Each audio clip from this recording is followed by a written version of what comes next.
It was before the snow, but after the frost, and we went to the woods for some wild glamping and serious outdoor cooking. This is how it turned out.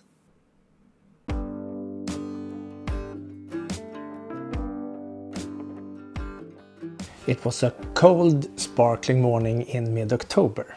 The kind of morning where the air bites just a little. And we had a mountain of gear to pack into the trailer. The windshield actually frosted over again while we were packing, so we had to scrape it a second time before heading off. The leaves had turned a beautiful yellow, lining our path on our way out of town. Our destination was Kilsbergen mountains, just a half-hour drive across the plains. You can see it in the background. We hadn't picked a campsite in advance, so we had to keep our eyes peeled as we drove through the forest. With gear this heavy, hiking any kind of distance wasn't an option. Eventually, we found a promising spot by Lake Björktjärn with plenty of space to park the car just beside it. By the time we arrived, it was already 10 a.m. We kicked into high gear to set up camp so we could start prepping lunch before the day got away from us. The site had 2 plateaus overlooking the lake. We pitched the tent on the upper one, set up the outdoor kitchen below and placed the latrine a bit further off, with its own scenic view.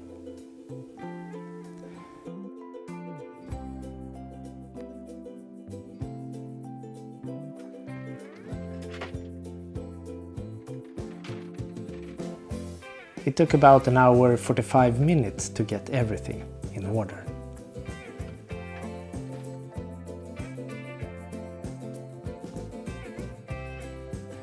We assembled the new jet stove with a built-in heat exchanger and brewed some coffee to warm up while we got lunch on the way. The new stove turned out to be a bit of a success, but I won't go into detail here. It really deserves a video of its own.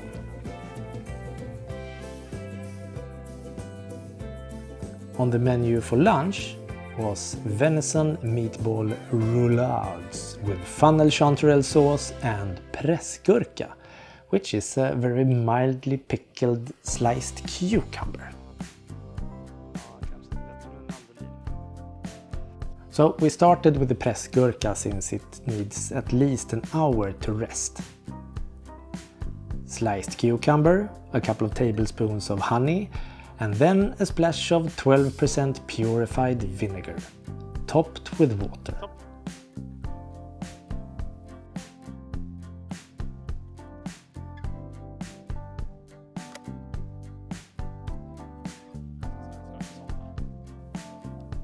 While the cucumber rested, we had some more coffee while we peeled the potatoes in the warming sunshine. We had all the time in the world, so it made no difference, but I couldn't help noticing. I have never seen anyone peel potatoes that slow. Venison is tender but lean, so we added a bit of pork belly to increase the fat content slightly. And for the first time, we finally had a proper kitchen bank to work at. That meant Joppis could grind the stew meat with our hand-cranked grinder.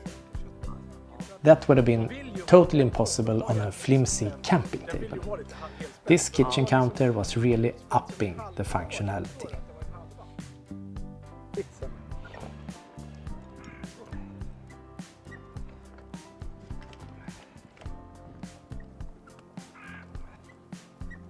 We meant to add parsley, but we forgot to chop it and mix it in, so with just salt and pepper, Joppis rolled the meatball roulades while F and I connected the water pump to the jet stove for the first time and tried that out.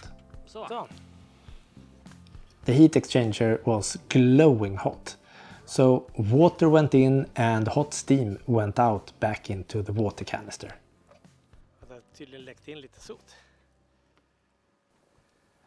We soaked some dried funnel chanterelles from last year so they'd be rehydrated, soft and flavorful in time for the sauce. More on chanterelles later, and spoiler alert, only idiots bring funnel chanterelles into the forest this time of year. While Joppis inspected the heat exchanger, I helped myself to an extra cold beer. Just as the potatoes finished, we greased the pan with generous amounts of butter and tossed in the roulades.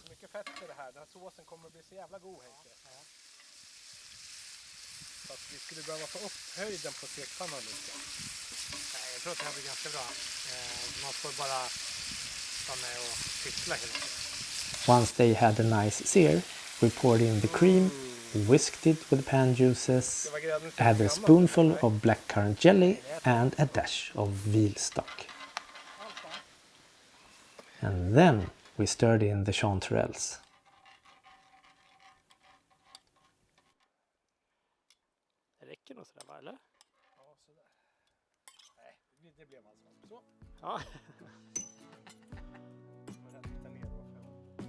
Kan du skjuta in den över mitten igen?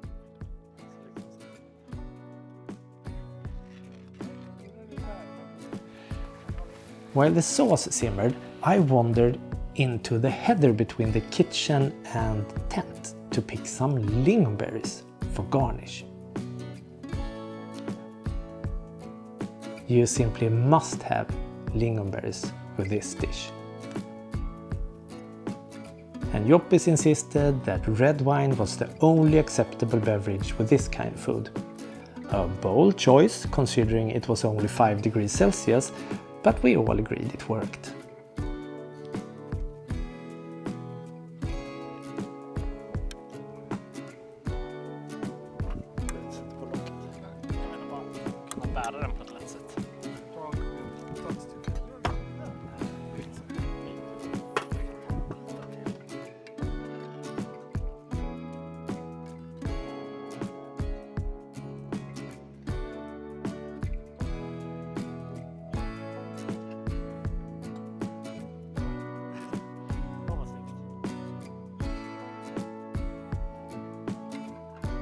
At 2 p.m. we sat down to eat.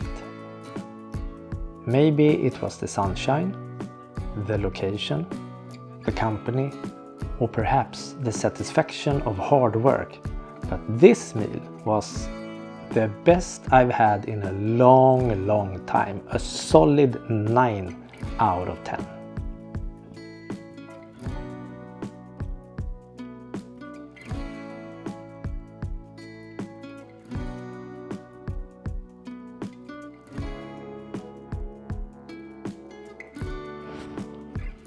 I volunteered to do the dishes. I chose the little camping table by the water's edge with a view of the lake. While we cooked and ate, the jet stove had heated water for cleaning. Fucking awesome! Det är varmt. Det är nästan lite för varmt. So there I sat, sun in my face and warm water in the hose. A pure bliss.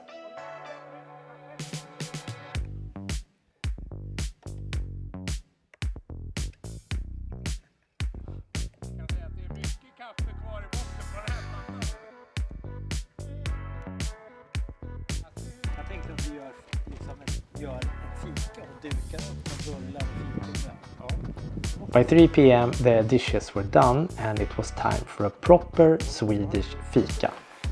Coffee, cinnamon buns and biscuits.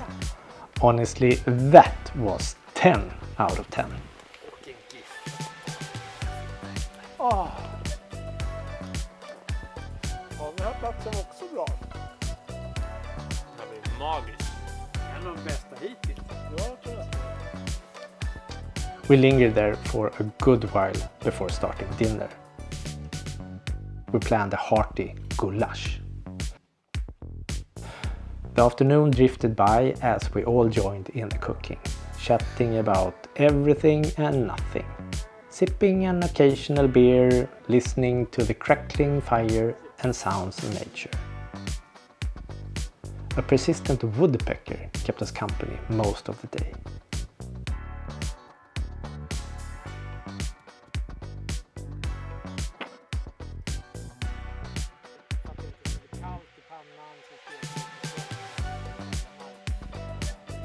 It was breezy and a bit cold, but we had army blankets to wrap around us if we sat down or stood still. So we had all the comfort we needed. We started the dinner by chopping bell peppers into manageable pieces to put on the grill. To char the skin enough to peel them, that was the plan.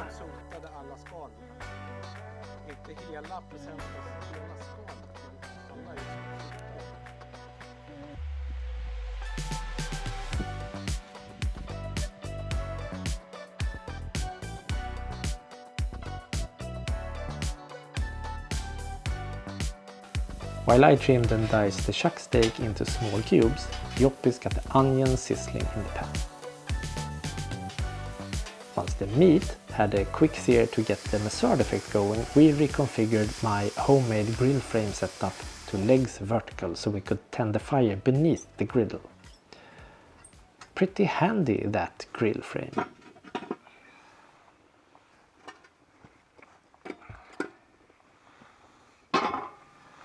Crushed tomatoes went in next, mixing beautifully with the pan juices, and then we minced the garlic.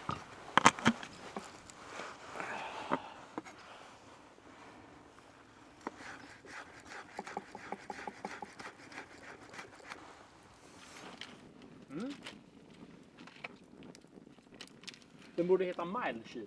Classic. Är den starkare än hot chili? We had a few more beers and sampled different beer sausages as snacks while dicing celeriac and slicing carrots. No rush. We let the process unfold at its own pace. Ja, jag håller på att försöka skala paprikan här. Morötterna är klara och när rotgrejen är klar. Now, bell peppers need serious grilling to get that skin charred enough to peel, apparently. So it took some effort and fiddling, but we got them peeled in the end. Det är inte så mycket när man skar. Ja, så den är ju superskön. Ja, det är det. Vad tillverkar av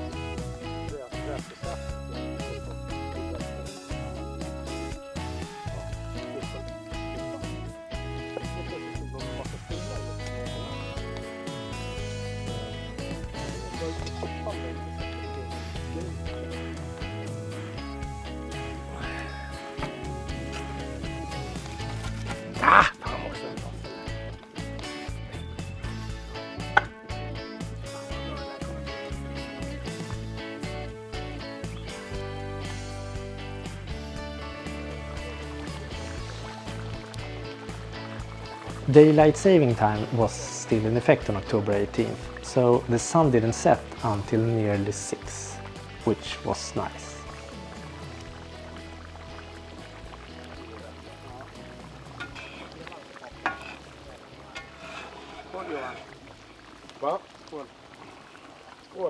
By late afternoon, the wind had died down completely.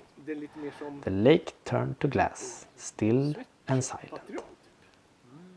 Så det finns så att man kan ha olika varmhetsgrad i samma vante.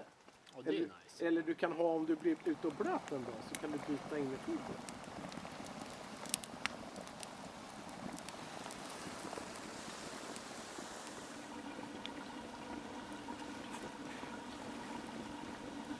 By around 8 o'clock, we figured the stew was ready. We moved into the tent, warm and cozy thanks to the cast iron stove, and sat down to enjoy a nice candlelight dinner that would be followed by wine and cheese. As we were only 3 people this time, we had plenty of room for the table between the beds and the center pole.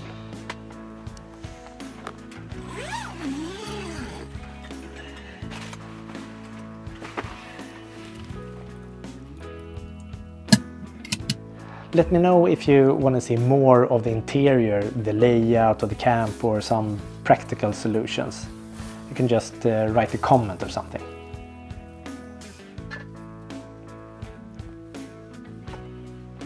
There is a Swedish saying, ju fler kockar desto sämre soppa, which means the more cooks, the worse the soup. And opinions were a bit split actually. F was over the moon, said it was the best goulash he'd ever had, a solid 10 out of 10 for a goulash. Me? Nah, I thought the celeriac took over a bit too much. Too big chunks and too many of them. Maybe my expectations were sky high, but I'd give it a modest 5 or possibly a 6. It was good, misunderstand me right, it was good, but not as good as I expected. Joppis would have wanted more meat. He didn't mind the amount of celeriac itself, but he would have liked it thicker with meat. Probably a 7 from him. Whatever the review, we all enjoyed it and had a really good time. When the dinner was done, just as we were sitting there savoring the meal over a glass of wine, just around 2300 hours, we had some unexpected visitors. It was the Swedish army that paid us a visit in the middle of the night. Armed guards. But I think I'll save that story for another time. I don't have any photos to prove it anyway, for obvious reasons. What I do have though is a photo of the northern lights. The aurora was faint at first, barely visible to the naked eye, so I used a 20-second exposure to capture it. And still, not a single ripple disturbed the mirrored stars on the lake. The lights grew brighter and clearer as the night went on, so when I went out to pee a couple of hours later, without the camera, of course, the whole sky was lit up in green. Pretty much as you see it in the picture, and that was a real treat to witness.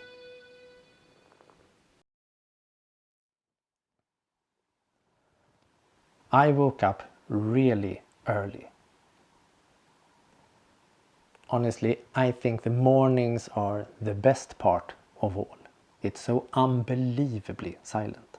It was actually so silent that the preamp in the camera went crazy and started inventing its own noise.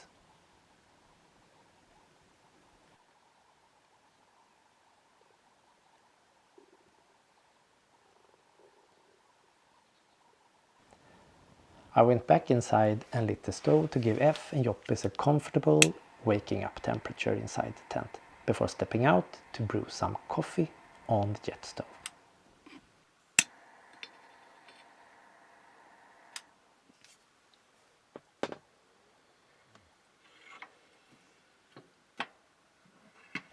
It was a couple of degrees below freezing.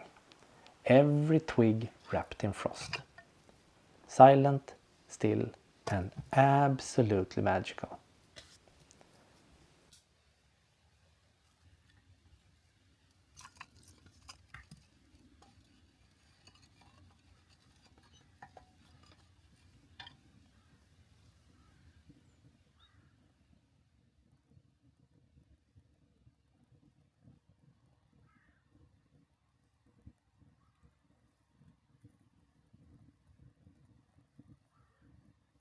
The burning jet stove and my steps were the only sounds. Until the woodpecker was back and declared start of the workday.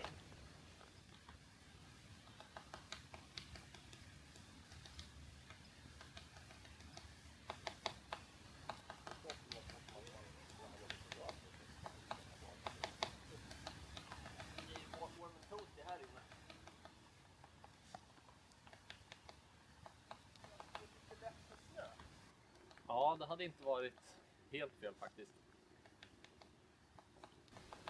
It wasn't long before Joppis and F woke up and joined me. Då häller på, gör ni vanligt presskaffe nu då?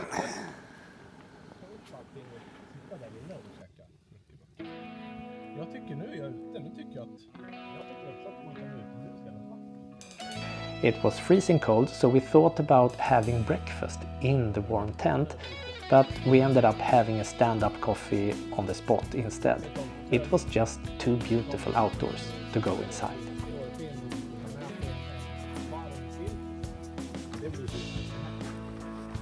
Instead, we lit the fire and started preparing a proper brunch, a classic Swedish pyttipanna, or bits in the pan in free translation, from the leftover potatoes and meat and some bacon and sausages.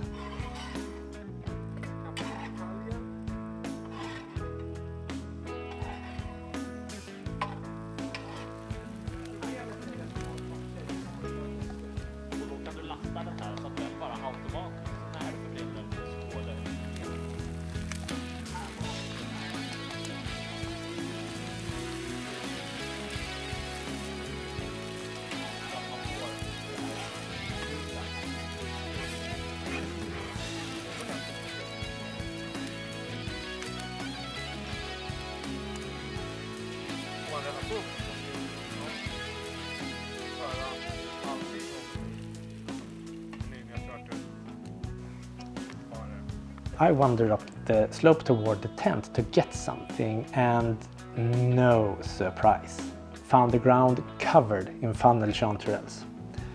Apparently we could have picked fresh ones for yesterday's sauce. Oh well, at least I got the refill equal to what we'd used. They were frozen solid from the night frost, and the stems snapped like glass, which was a funny feeling.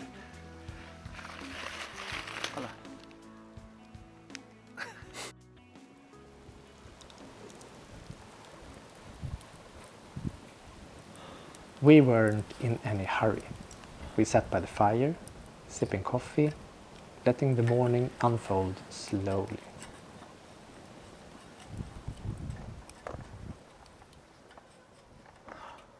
But eventually it was time to start breaking camp and heading for home. This is always the worst part. It goes against something in our nature, I think, to tear down your own camp, your shelter. It's like nesting is in our DNA, and this is the complete opposite. And yes, we actually brought a vacuum cleaner. It's always harder to pack than to set up. What took us less than 2 hours to build took more than 3 hours just to dismantle. Still, we learned a few new lessons about how to pack smarter next time. Well, that's about it. If you got any questions, requests, tips or advices, or just want to say hi, feel free to write me a comment. I'd love to hear what you think. And finally, I hope you enjoyed.